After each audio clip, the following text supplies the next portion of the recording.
Kementerian Perhubungan Kemenhub RI menambah 2.000 penerbangan atau extra flight pada maskapai di Bandara Internasional Soekarno-Hatta, Tangerang, Banten selama periode mudik Lebaran Idul Fitri 1445 Hijriah 2024 Masehi. Kementerian Perhubungan memprediksi adanya kenaikan jumlah pemudik di momen Lebaran tahun 2024 mencapai 193 juta penumpang.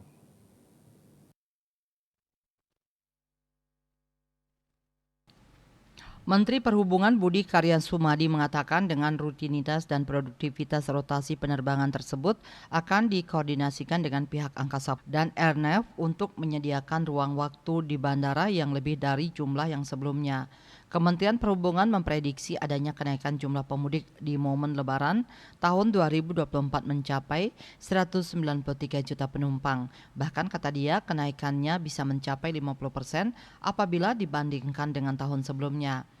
Adapun untuk mengatasi terjadinya lonjakan penumpang itu, pihaknya memerintahkan agar petugas bandara di area drop-off ditambah guna menghindari antrian panjang. Selain itu, sebagian besar counter check-in saat ini akan difungsikan hanya sebagai tempat untuk meletakkan bagasi.